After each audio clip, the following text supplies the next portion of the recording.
What happens when a young woman's dream is derailed by a moment of injustice? Maya Williams just got accepted to her dream college, but her celebration quickly turns into a nightmare when she's wrongfully arrested by Officer Mark Stevens. As the incident goes viral, it sparks protests, pushes Maya into the spotlight, and forces her father, Chief of Police David Williams, to confront the system he leads. Will Maya find justice? Can Officer Stevens redeem himself? Or is the damage done? Comment where you're watching from and what you think will happen next. Don't forget to subscribe and hit the notification bell to see how this powerful story unfolds. Maya Williams felt as if she were on top of the world. Behind the wheel of her father's sleek black SUV, the soft leather warmed by the sun, she could still hardly believe her luck. She'd just been accepted to her dream college, Northwestern University, a prestigious school she had worked tirelessly to get into. Her fingers drummed excitedly on the steering wheel as the sound of soft R&B floated through the car's speakers. The wealthy neighborhood she was driving through looked as perfect as ever: manicured lawns, huge homes, and flower beds that looked like they had been plucked from a magazine. Maya smiled to herself, thinking, "One day, I'll live in a place like this. I'll make Dad proud." Her father, David Williams, had always been her rock.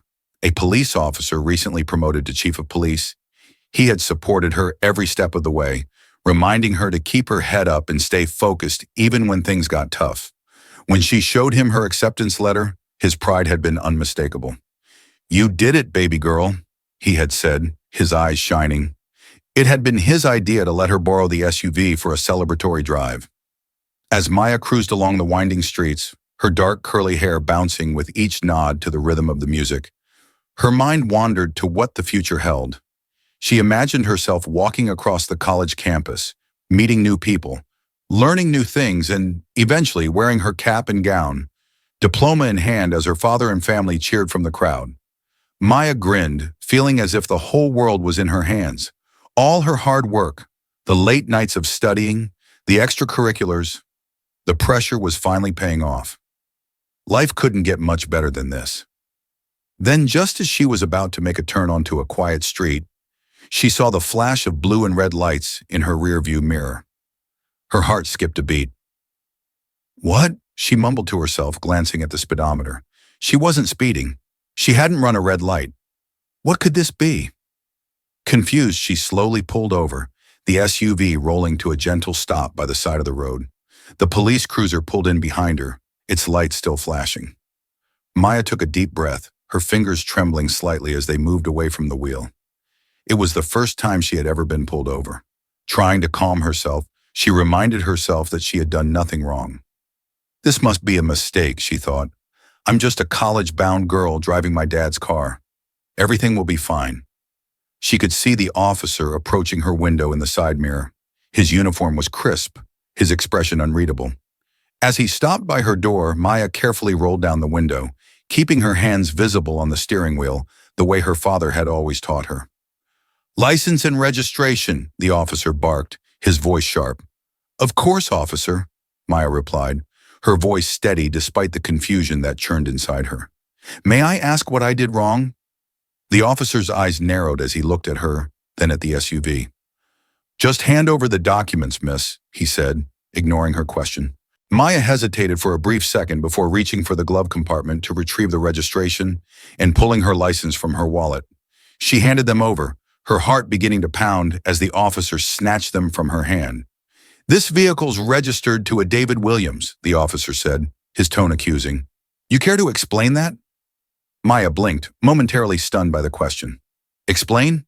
What was there to explain?" "Yes, sir," she said after a pause. "David Williams is my father. He lent me the car." The officer scoffed. "Right, and I'm the Easter Bunny." His hand drifted towards his belt. "Step out of the vehicle, miss." Maya's breath caught in her throat. "Officer, I'm telling you the truth." "Step out of the vehicle now," he interrupted, his voice rising. Maya's hands shook as she unbuckled her seatbelt and slowly opened the door. Her legs felt weak beneath her as she stepped onto the pavement, the gravity of the situation starting to hit her. This wasn't just a misunderstanding. The officer wasn't going to listen. She could feel eyes on her from the houses nearby. Her perfect day was slipping through her fingers. Officer Mark Stevens stood with his arms crossed, watching Maya with a hardened expression. He had been an officer for over 15 years, and he'd seen all kinds of things in that time. But something about this young girl in the luxury SUV had set him off the moment he saw her. No way someone like her could be driving a car like this. Not without something shady going on. That was his gut instinct. And over the years, his gut had been right more times than he could count. He didn't know anything about Maya Williams, but he had already made up his mind. She didn't belong behind the wheel of that vehicle. "I said turn around and put your hands on the car," Mark repeated, his tone colder now. Maya complied, her heart pounding in her chest. As she placed her hands on the sleek black SUV, she could feel the warmth of the sun on the metal. The tears she had been holding back began to well up in her eyes, but she blinked them away. She refused to let herself cry. Not here, not now. "Officer, please," she said, her voice barely above a whisper. "I haven't done anything wrong. Just call my father, he'll explain." But Mark wasn't listening. He didn't care. He marched back to his patrol car, Maya's documents in hand, and slammed the door behind him. His fingers flew across his phone as he typed in the registration details. When David Williams's name popped up on the screen, his expression soured further. "Yeah, right," he muttered under his breath. "Chief of police, my ass." As he typed, he glanced back at Maya, who stood rigidly by the SUV, her hands still pressed against it. He couldn't shake the feeling that something wasn't right, but instead of questioning his assumptions, Mark doubled down on them. He grabbed his radio and called for backup. "This is Officer Stevens. I've got a possible stolen vehicle here," he said into the receiver, his voice cold and detached. "Need assistance at my location." Back on the street, Maya felt as if time was slowing down. The quiet suburb, once serene and welcoming, now felt hostile. People were watching her. She could feel it. Some passers-by had stopped their cars to stare at the scene, their curious eyes making her feel smaller with each second. Mark returned, standing over her as if she were a criminal. Maya fought the urge to turn around and defend herself, but she knew better. She had been raised to respect the police, to stay calm in these situations, to speak carefully. "Officer Stevens," she began, her voice trembling, "I swear, this is a misunderstanding. If you call my father—" "Enough," he snapped. "Turn around and put your hands behind your back." Maya froze. This isn't happening. Her mind raced as she tried to process his words, but before she could react, Mark grabbed her wrist and roughly twisted her arms behind her. She gasped as the cold metal of the handcuffs bit into her skin. "You're under arrest for suspected vehicle theft," Mark said, reciting her rights with the detached monotone of someone who had done it 1,000 times before. Maya's world spun. She couldn't believe it. Just an hour ago, she had been filled with joy, driving through this same neighborhood, thinking about her future. Now she was being arrested for a crime she hadn't committed, in front of strangers who were judging her with their silent stares. Tears pricked at the corners of her eyes again, but she refused to let them fall. Her father had always told her to stay strong, no matter what. But how am I supposed to stay strong now? She barely heard the rest of Mark's words over the sound of her pounding heart. The realization of what was happening washed over her like a tidal wave of fear and humiliation.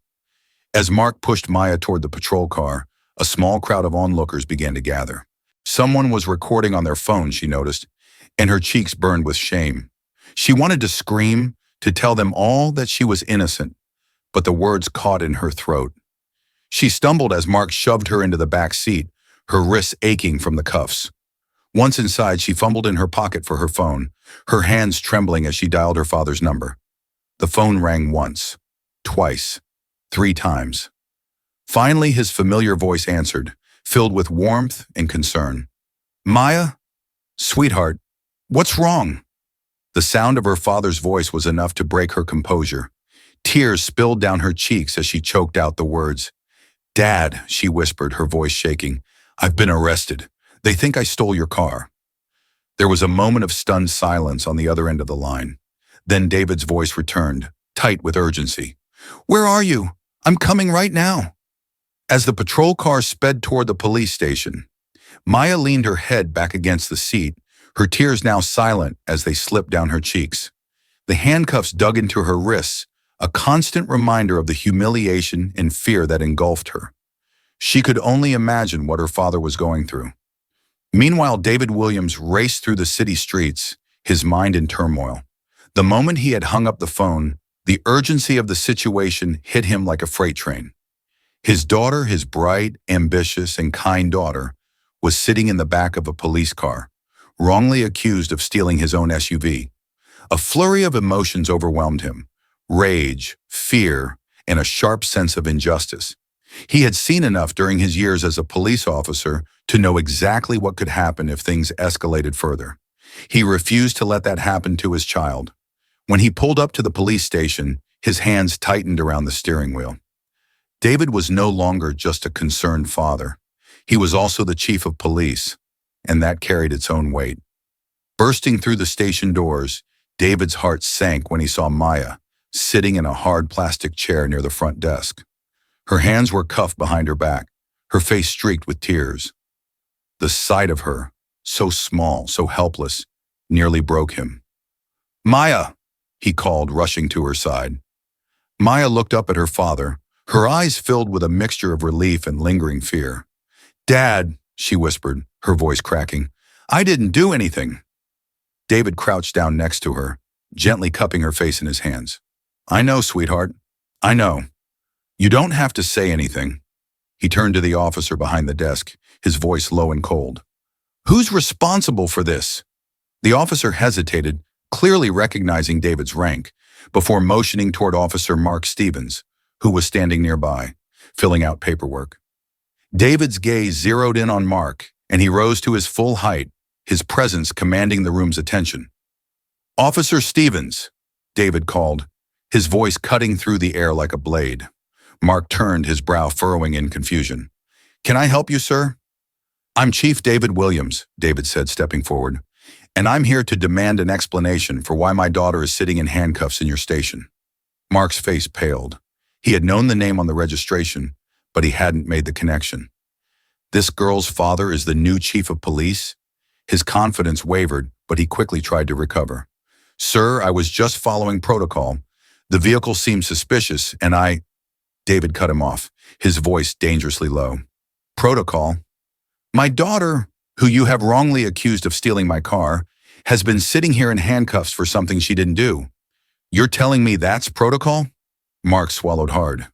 "The registration didn't match her name, so I—" "Did you bother to listen to her when she explained that the car belonged to me?" David's voice grew louder, drawing the attention of other officers in the station. The room was growing tense, everyone now acutely aware of the gravity of the situation. "Sir, I was just trying to do my job," Mark replied, his voice less certain now. David took a step closer, his eyes blazing with barely controlled fury.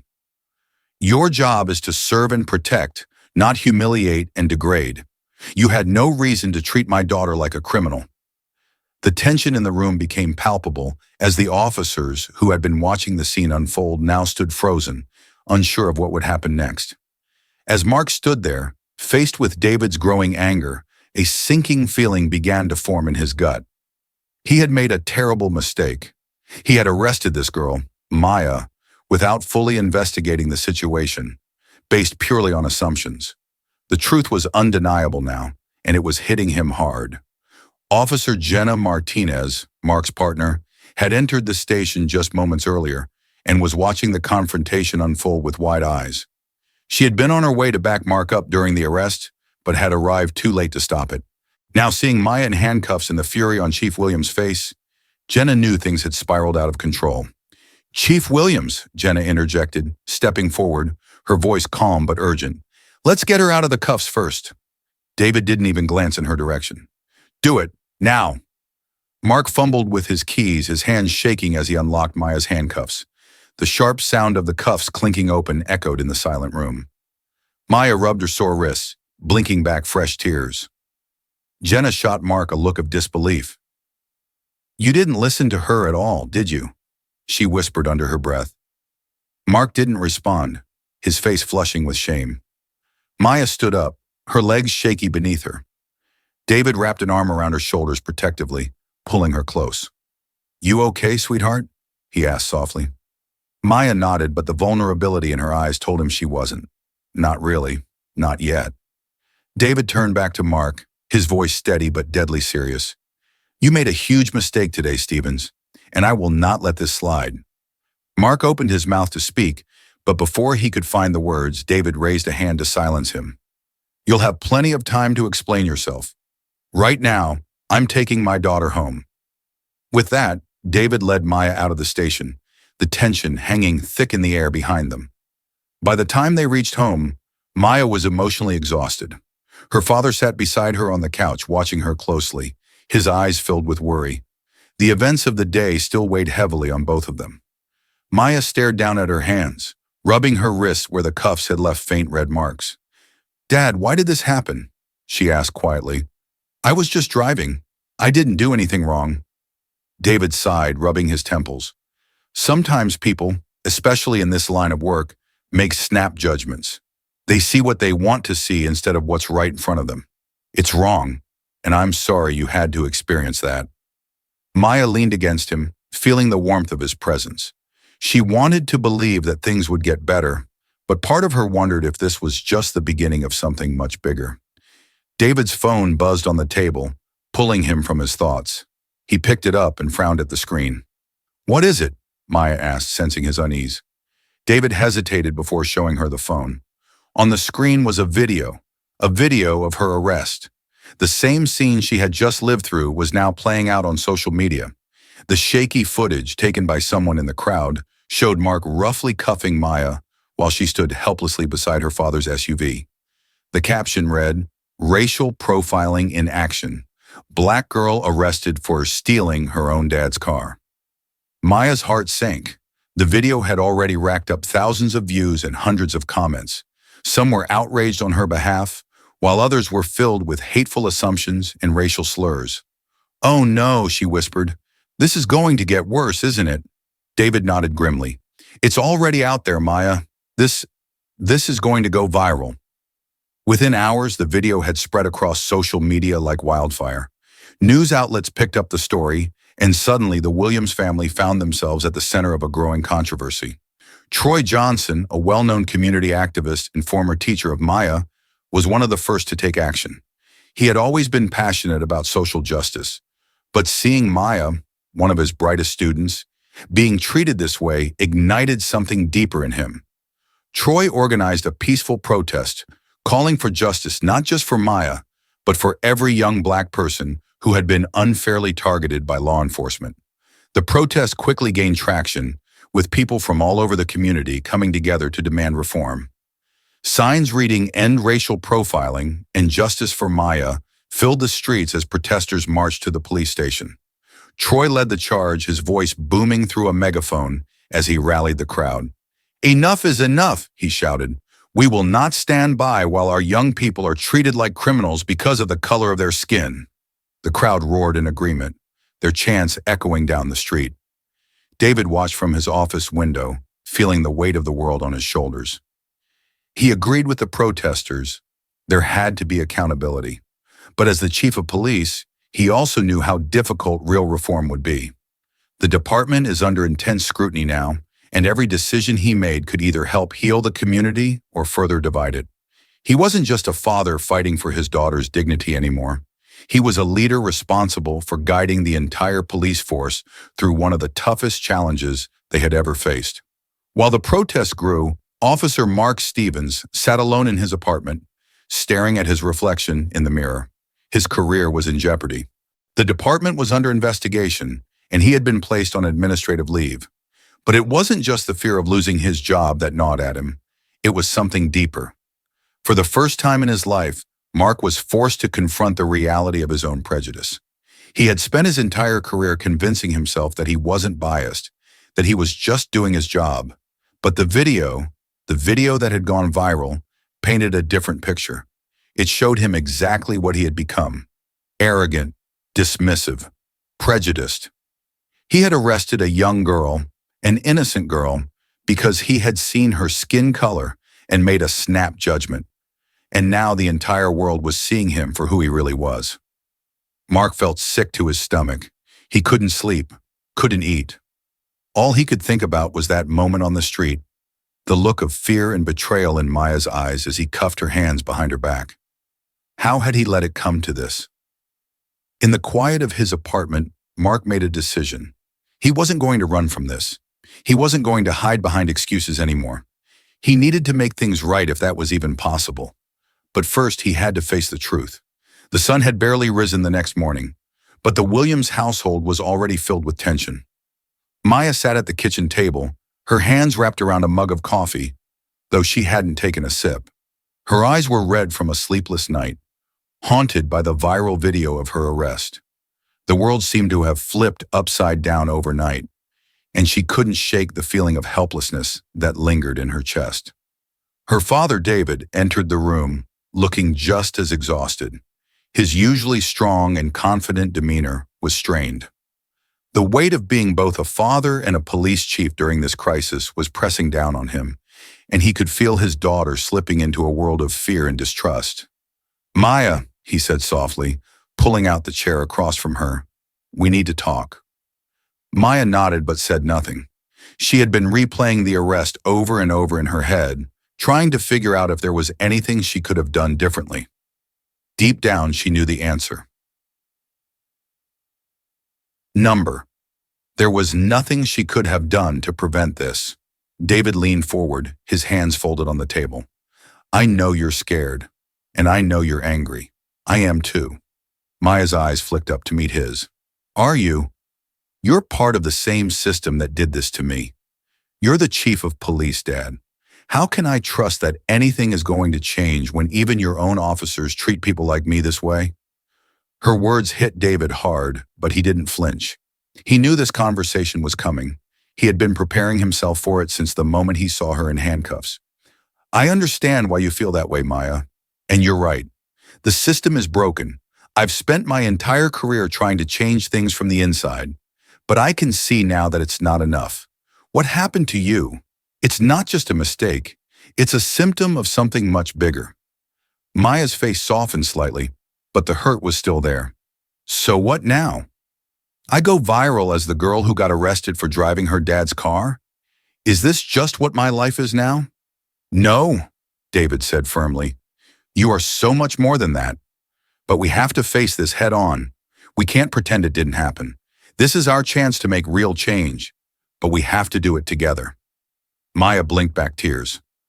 "I don't know if I can. I'm so tired, Dad. I'm tired of being seen as a problem just because of how I look." David's heart ached for her. He had seen so many young black men and women go through this same struggle, but now it was his daughter. He reached across the table and took her hand. "You are not a problem, Maya. You're a light, and right now the world needs your light more than ever." Maya wiped her eyes, her anger slowly dissolving into a deep sadness. "I don't want to be strong all the time," she whispered. "You don't have to be," David said gently. "That's why I'm here. We'll get through this together." They sat in silence for a few moments, the bond between them growing stronger. For the first time since the arrest, Maya allowed herself to feel a small flicker of hope. She wasn't alone in this fight. Meanwhile, Mark Stevens was pacing his living room, phone in hand. He had been up all night, going over the events in his mind, reading every comment and watching the viral video more times than he cared to admit. Each time he watched it, the shame hit him harder. He had done everything wrong. From the moment he saw Maya in the SUV to the second he clamped the handcuffs on her wrists. For years, he had convinced himself that his instincts were flawless, that his experience on the force had given him the right to make snap judgments. But now, faced with undeniable evidence of his own prejudice, he was starting to realize just how flawed his thinking had been. Mark knew he needed help. He had always been proud, stubborn even, but this situation had shaken him to his core. His biases had been laid bare for the world to see, and there was no escaping it. But he didn't want to run. Not this time. He grabbed his jacket and keys, making a decision. It was time to confront this head-on. Mark headed to the station, unsure of how he would be received. His administrative leave was still in effect, but he didn't care. He needed to talk to someone who could help him navigate the storm brewing inside his head. When he arrived, the station was quieter than usual, the weight of the viral video hanging over everyone like a dark cloud. He spotted Jenna Martinez, his partner, sitting at her desk. When she looked up and saw him, her face softened into an expression of sympathy. "Mark," she said quietly, "you shouldn't be here." "I know," he replied, sitting across from her. "But I need to talk to someone. I need to figure this out." Jenna nodded, understanding the gravity of what he was asking. "You've got a long road ahead of you, Mark. This isn't going to be easy." "I don't care if it's easy," Mark said, his voice raw. "I care about making it right. I don't even know where to start." Jenna leaned forward. "Start by accepting that you were wrong. Really wrong. It's hard to admit that, but that's the first step. After that, you need to educate yourself. Bias isn't something you can just wish away. You have to do the work." Mark rubbed his face with his hands, feeling the weight of her words. "I've been on the force for so long, Jenna. I thought I knew everything. I thought I was doing my job, but I wasn't." "You weren't," Jenna agreed. "But the fact that you're sitting here, willing to admit it, that's something." Mark nodded slowly. "I don't want to be the cop in that video anymore. I want to be better." "Then let's figure out how to make that happen," Jenna said. "You need to talk to someone who can help you unpack all of this, and you need to apologize to Maya and to Chief Williams." Mark swallowed hard. "I know, but I don't even know if they'll listen to me." Jenna sighed. "They might not, and honestly, they don't owe you anything. But the apology isn't just for them. It's for you too." Mark stood up, his resolve hardening. "I'm going to do it. I'm going to make things right, even if it takes me the rest of my life." As Mark began his journey of reflection, the community around him was erupting in tension. The protests had grown larger, with more people joining each day, demanding justice and reform. Troy Johnson had become a local hero, leading the charge with powerful speeches that resonated with the anger and frustration boiling over in the community. Maya, though still shaken, was beginning to find her voice as well. She had been invited to speak at one of the rallies, something she had never imagined herself doing. Public speaking wasn't her strength, but after everything she had been through, she felt a responsibility to stand up for herself and for those who had experienced similar injustices. When the day of the rally came, Maya stood nervously behind the stage, watching as hundreds of people gathered in the park. Signs and banners waved in the air, and the chants of "Justice for Maya" echoed through the crowd. Troy approached her, placing a supportive hand on her shoulder. "You ready for this?" he asked. Maya nodded, though her stomach twisted with nerves. "I think so." "You've got this," Troy said, smiling. "Just speak from the heart." Maya took a deep breath and stepped up to the microphone. The crowd quieted as she faced them, her hands trembling slightly. "Hi," she began, her voice shaky but clear. "My name is Maya Williams, and a few days ago, I was arrested for driving my dad's car." The crowd murmured in response, some shaking their heads in disbelief, others raising their fists in solidarity. "I didn't do anything wrong," Maya continued, "but I was treated like a criminal because of the color of my skin. And that's not okay." She paused, looking out at the sea of faces. "I've spent the last few days thinking about what this all means. Thinking about how many other people who look like me, have gone through the same thing. And I realize that this isn't just about me. This is about all of us." The crowd erupted in cheers, and Maya felt a surge of confidence. "We can't stay silent anymore," she said, her voice growing stronger. "We have to demand change, not just for me, but for everyone who's been treated unfairly. We deserve better. Our community deserves better." Troy stood beside her, nodding in approval as the crowd roared in agreement. Maya's words were sparking something powerful, and she could feel the energy building around her. As the rally came to a close, Maya stepped off the stage, her heart racing with adrenaline. Troy gave her a proud smile. "You did great, Maya. People needed to hear that." Maya smiled back, though part of her still felt the weight of everything that had happened. The journey wasn't over yet. There was still so much to do.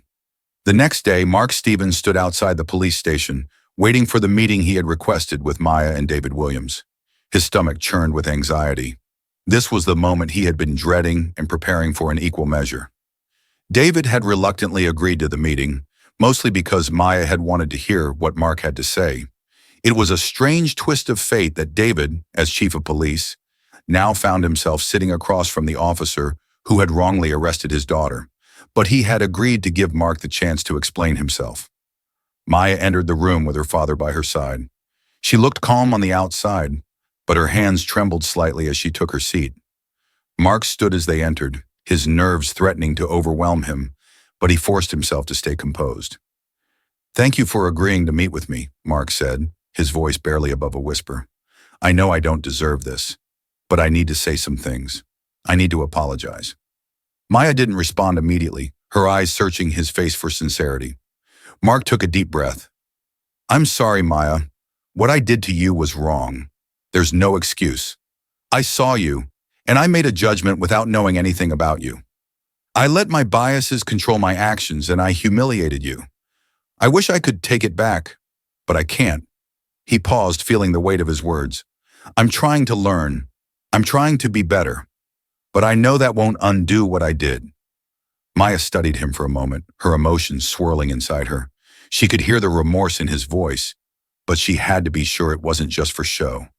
"Why now?" she asked, her voice steady. "Why are you apologizing now after everything's gone viral? Is it because you're scared of losing your job? Or do you really mean it?" Mark's shoulders sagged. I don't care about my job anymore. I mean, I do, but not in the way I used to. This isn't about me trying to save my career. It's about me realizing that I've been part of the problem for a long time, and I don't want to be that person anymore." Maya considered his words. She didn't owe him forgiveness, and part of her wanted to hold on to the anger and pain he had caused her. But another part of her, one that her father had instilled in her, believed in the power of redemption. "I appreciate your apology," she said quietly. "But this can't just be about words. You have to do the work. You have to prove that you've changed." Mark nodded, relief washing over him. "I will. I promised." David, who had been silent throughout the conversation, finally spoke. "Actions speak louder than words, Stevens. I'll be watching closely to make sure you follow through." Mark nodded again. "I understand, Chief. I'll make sure you won't regret giving me this chance." The tension in the city had reached a boiling point. Protests were still ongoing, and the media had latched onto the story of Maya's wrongful arrest and the larger issue of racial profiling. It wasn't just about one girl anymore. It had become a symbol of something much bigger, and with that came pressure from every angle. David Williams knew the path forward wasn't going to be easy. As police chief, he was tasked with navigating the complexities of public relations, managing his officers' morale, and ensuring that real change happened in his department. But as a father, he was still grappling with the personal toll the incident had taken on his daughter. Maya had come a long way in causing her trauma, but he could see that the weight of the past weeks was still heavy on her shoulders. The reforms David had been working on, mandatory bias training, increased transparency, and the creation of a community oversight board, were starting to take shape. But he knew that implementing these changes would take time, and he could feel resistance from some within the department. The one officer who had shown the most willingness to change was Mark Stevens. David had to admit that Mark's journey towards self-reflection had surprised him. It wasn't easy for someone like Mark, someone so entrenched in the old ways of doing things, to admit his faults and try to make amends. But Mark had been attending the reform programs voluntarily, and David could see that he was taking it seriously. One afternoon, Mark found himself sitting in a training session focused on recognizing and addressing unconscious bias. The room was filled with officers from all ranks, some of whom seemed engaged, while others appeared bored or resentful. Mark sat in the front row, a pen in hand and a notebook open on the table in front of him. The instructor, a woman named Dr. Carla Jacobs, was discussing the psychology behind racial bias and how it could manifest in everyday policing. "We all have biases," she said, her voice calm but firm. "They are part of the human experience, but it's our responsibility to be aware of them and actively work to counter them. It's not enough to say, 'I'm not racist.' You have to be anti-racist. You have to do the work every day to ensure that your actions don't harm others." Mark listened intently, taking notes as Dr. Jacobs spoke. The old version of himself might have scoffed at the idea that he needed training in something so basic, But now he knew better. He had seen firsthand the damage his unchecked biases could cause, and he was determined to change. As the session progressed, Dr. Jacobs introduced role-playing exercises where officers were paired up to practice de-escalating tense situations without resorting to force. Mark was partnered with Officer Maria Rodriguez, a young cop with a sharp mind and a no-nonsense attitude. "Let's do this," Maria said, giving him a curt nod. "You take the lead." Mark nodded and took a deep breath. In their scenario, he was tasked with calming down an angry civilian who was upset over a traffic ticket. The civilian, played by Maria, was loud and confrontational, but Mark focused on staying calm and using his words instead of his authority. "I hear you," Mark said, his voice steady. "I understand why you're upset. Let's talk about this and figure out a solution that works for both of us." To his surprise, the situation de-escalated smoothly. Maria, who had been acting as a civilian, gave him a nod of approval. "Not bad," she said. "Looks like you're getting the hang of this." Mark smiled faintly. "I'm trying." The next major step in the process came when David organized a press conference to address the public directly. It was time to show that the police department wasn't just paying lip service to reform, but was actively working toward making lasting changes. The day of the press conference, the air in the city felt charged with anticipation. Protesters gathered outside the police station, some skeptical, others hopeful. Inside, reporters filled the room, their cameras trained on the podium where David would soon stand. David stood in front of the mirror in his office, adjusting his tie. His reflection looked back at him with a mixture of determination and fatigue. This moment felt like the culmination of everything: his career, his role as a father, his responsibility to the community. He had to get this right. Maya was there too, standing beside him. She had been asked to attend the press conference as a symbol of resilience, but she had mixed feelings about it. Part of her wanted to stay out of the spotlight, to put the whole ordeal behind her. But another part of her knew that this was bigger than just her. Her story had become a rallying cry for reform, and she couldn't turn her back on that. "Are you sure about this?" Maya asked, her voice soft. David turned to her, his expression gentle. "I am.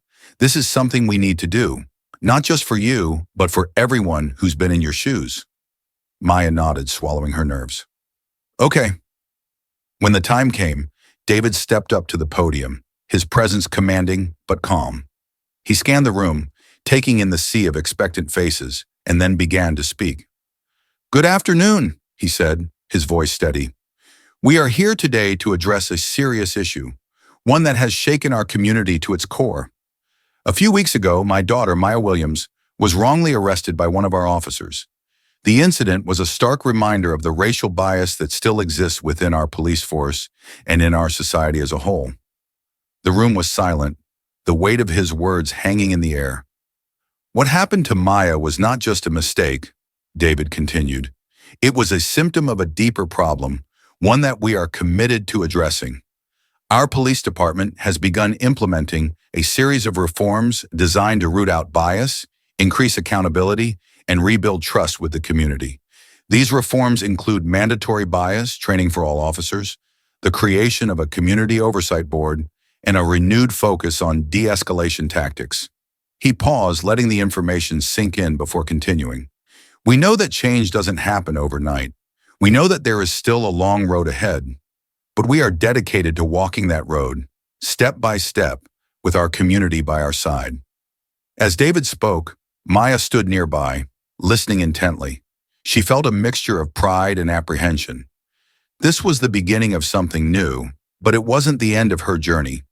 She still had healing to do, and the fight for justice wasn't over. When David finished speaking, the room erupted in applause. Reporters began shouting questions, but David held up a hand. "Before we take any questions, I'd like to invite my daughter Maya to say a few words." Maya's heart skipped a beat. She hadn't prepared anything. She hadn't even expected to speak. But as her father gestured for her to come to the podium, she took a deep breath and stepped forward. The cameras flashed as she stood before the microphone. For a moment, she felt overwhelmed by the attention, but then she remembered why she was here. She wasn't just speaking for herself. She was speaking for everyone who had ever felt powerless in the face of injustice. "I didn't plan on saying anything today," Maya began, her voice steady but soft. But I think it's important for me to share my story because this isn't just about me. What happened to me could have happened to anyone who looked like me. And that's why we need change. She looked out at the crowd, her gaze sweeping over the reporters and community members who had gathered to listen. I was treated like a criminal because of the color of my skin, and that's something no one should ever have to experience. But I'm not here to dwell on the pain. I'm here because I believe that we can do better. I believe that we can create a world where people are judged by their actions, not by their appearance. The room was silent as Maya continued. I know that change is hard. I know that it takes time, but I also know that it's possible. And I'm standing here today because I refuse to give up on that possibility. When she finished, the crowd erupted into applause, louder and more enthusiastic than before. David watched his daughter with a mixture of pride and awe. She had found her voice, and it was powerful.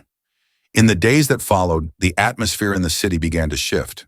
The protests continued, but there was a new sense of hope in the air, hope that real change was on the horizon. Mark Stevens, too, was undergoing his own transformation.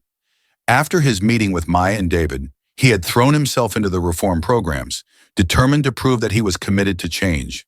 He knew he had a long way to go, but each day he worked harder to confront the biases that had shaped his actions for so long. One afternoon, Mark found himself back at the police station, this time not as an officer on duty, but as a participant in one of the community outreach programs that had been established as part of the department's reforms. He and several other officers were tasked with going out into the neighborhoods they served to engage with residents in a positive, non-confrontational way. Mark was paired with Officer Maria Rodriguez for the outreach event, and as they walked through the streets, they greeted people and answered questions about the new reforms. At one point, they came across a group of teenagers hanging out on a street corner. Mark felt a familiar twinge of anxiety, remembering how he had once viewed groups like this with suspicion. But now he forced himself to push past those old habits.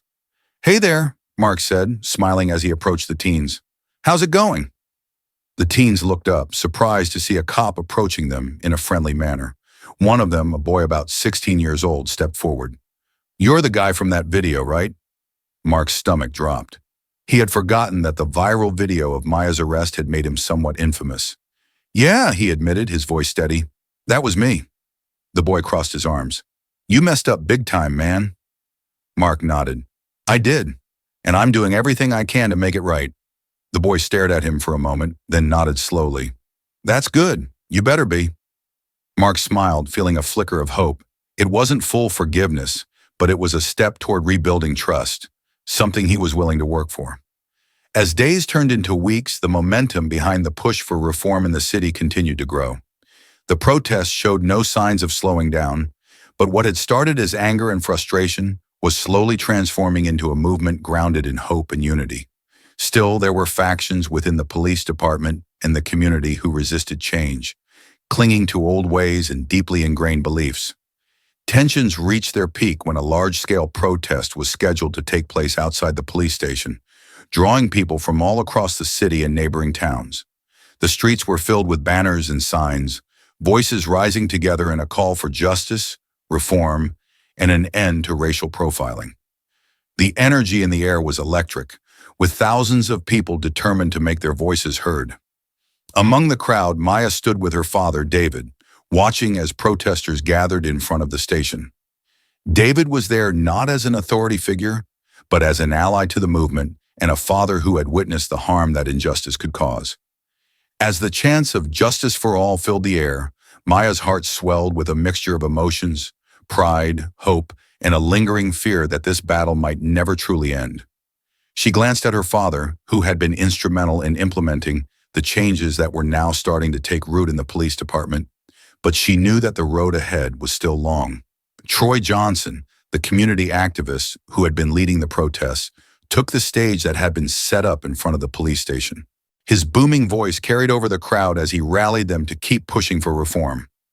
"This fight isn't over," Troy declared, his passion evident in every word.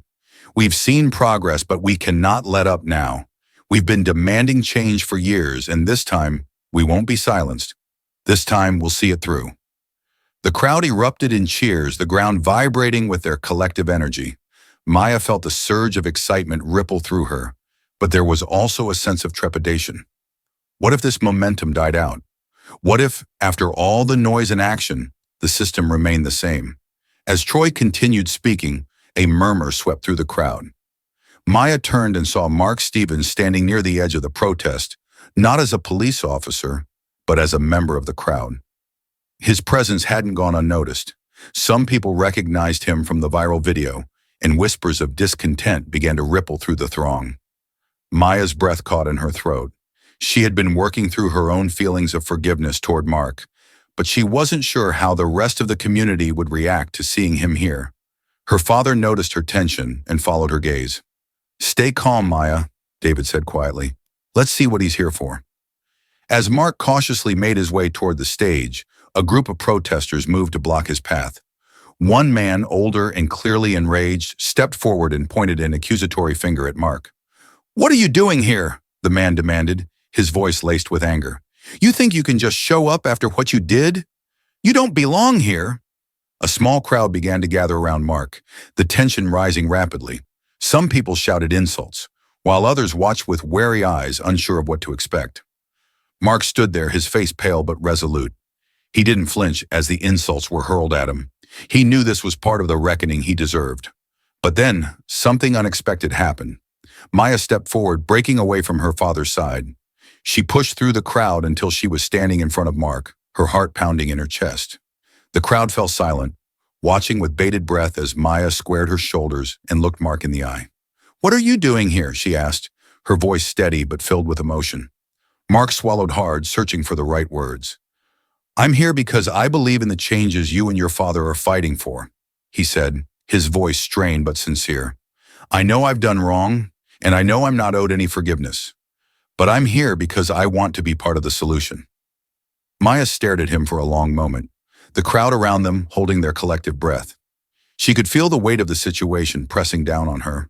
This was a turning point, not just for her, but for the entire movement.